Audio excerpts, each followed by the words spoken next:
Good morning. It's a beautiful Sunday. Beautiful Sunday. Medyo makulimlim sa ngayon. Pero pansinin nyo guys, maraming naliligo sa dagat dito sa Barangay Foro. Napakalinaw, napakaganda ng dagat dito. Ayun, pwede rin kayo pumunta dito para maligo ng libre. Ayun, ito yung Barangay Foro. I love Foro dito.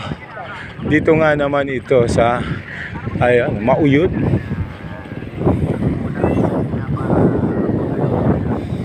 Taga rito si Bola Boy. Ayun si Bola Boy, oh. Bola Boy! Hello! Ayan, smiling ng mga bata. Ayun, kung mapansin nyo guys, kanina open yung may volcano. Kaso nga naman, may low pressure na naman. I hope malampasan na naman natin tong nagbabadyang low pressure na naman. Bali, na-announce na naman ng Pag-asa isa signal number 1. Kaya yun, mag-ingat-ingat na naman tayo, lalo na sa mga mababang lugar, yung mga dinaanan ng baha before. Ayun, maging awareness tayo, maghanda,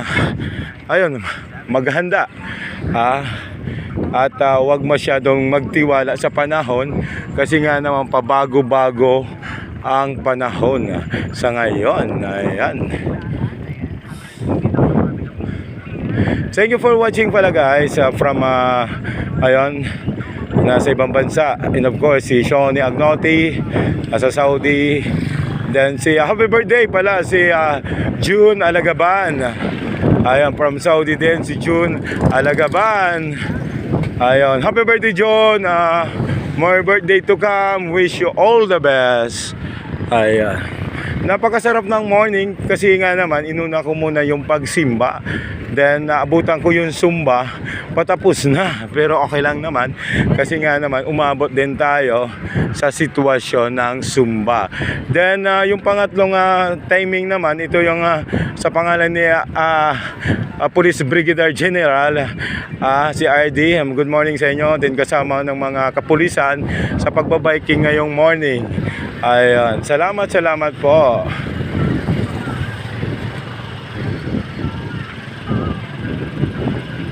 Andre Perez Deson, Regional Director.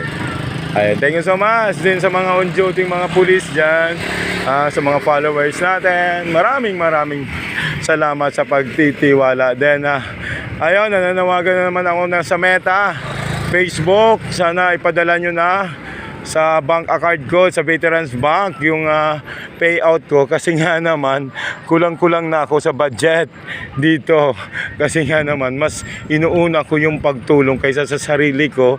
Nakakalimutan ko na nga kung yung pagbili ng sabon ko, ang nipis-nipis na guys, kasi nga naman tuloy-tuloy lang ang pagtulong ni RB Bicol TV Ronald Araw, lalo sa mga kabataan dito sa may Bicol Region 2nd District.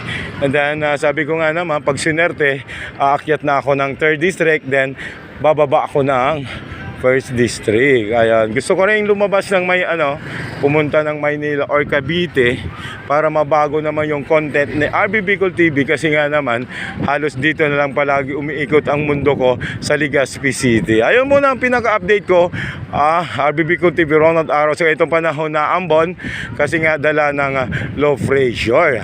Balikat ko muna guys. Maraming salamat. Mag-ingat lagi tayo kasi ayan na, nag-uumpisa ng ulan dito sa may Foro, Legazpi City. Ayun. Thank you so much. Unahin natin ang Diyos bago ang gabos. To God be the glory. God is good all the time. Thank you so much guys. Mabuhay kayo.